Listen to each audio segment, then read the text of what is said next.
Hey everyone, welcome to Russound. Today we're going to get an IPK-1 keypad set up and enabled on a single zone on an MCA. In order to do this, you'll of course need one of our new IPK-1 keypads, and you can certainly use several of them if you desire. One keypad would be connected on a per zone basis. However, you can also have multiple keypads paired to a single zone of your choosing. This keypad is a single zone keypad though. So just keep that in mind that this keypad will only operate the single zone of your choosing in which you paired it to. This keypad is compatible with MCA-66 and MCA-88, and for the purposes of this video, we've got an MCA-66 along with an MBX pre and a few extra goodies already set up. In order to get this set up, you will of course need to make sure your MCA-Series control amplifier is running the latest firmware version that we have available for the product. In addition to that, you'll also need to provide power to our IPK-1 keypad, which is powered via PoE. That's power over Ethernet. You can either supply a PoE injector or a PoE switch that is 802.3 AF compliant. Let's go ahead and get started. We'll go ahead and start by plugging our keypad into our PoE Powered, which is connected on the same network that my MCA system is on. The boot process will just take a very brief moment here, and you'll notice that the LED on the top center of the keypad has begun to very rapidly blink yellow or amber or red depending on your position of the LED light. This is the keypad telling us that it's powered on, it has obtained an IP address on our network, and it's simply awaiting the pairing procedure. No program is required for the keypad, we just need to point it in the right direction, and that's all done via web configuration right on your web browser. I would highly recommend you already have your MCA-Series system programmed fully the way you want. That means setting up your sources and your zones already. Have that already ready to go. And once that's ready, we can enter the pairing mode process for this keypad or any others you might be pairing. Here we are looking at web config for my MCA-66. We're going to open the setup tab and go into our zone settings page. And you will still notice at the bottom right of this video, the power LED on the IPK-1 is still flashing, awaiting us to enter pairing mode. I'd like to pair this to my entertainment room, which is zone number 2 in my situation. I need to tap the edit button for zone 2.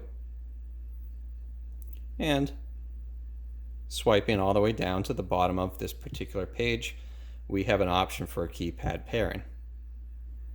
You can tap this question mark if you want a little bit of a tutorial, but that's what I'm here for in this video, so I'm going to tell you what's what.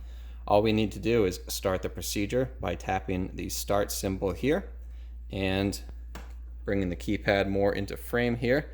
You're going to notice that the LED light is going to change. We've now entered into a rapid green blinking LED. The keypad is now in pairing mode.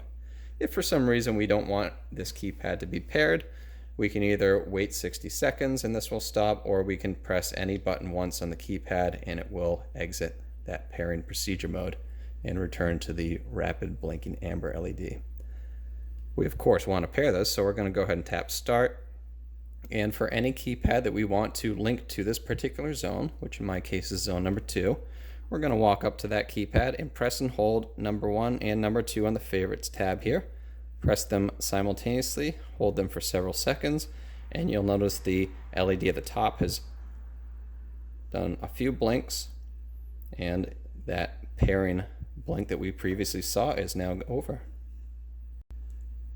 Now that my keypad is paired, you'll notice that provided the keypad is on, there is a solid green LED indicator at the top. On my MCA here, I do have zone 2 number on, and on the front of the keypad, I can do power on and off, and you'll notice that has turned that respective zone on and off. I also have control over volume up and down. Every time we issue a command to this keypad, you'll notice that green LED gives you a blink as a response, and in the case of volume control, volume up and volume down is also indicated by these bright white LEDs on the bottom left of the frame. We have some limited transport controls here. We do have forward and back, and this would be used in the case of listening to a music source that had those functions, such as Spotify Connect, where if you're listening to a Spotify playlist, you do have the ability of skipping forward or back for the song of choice. And we also have our favorite commands.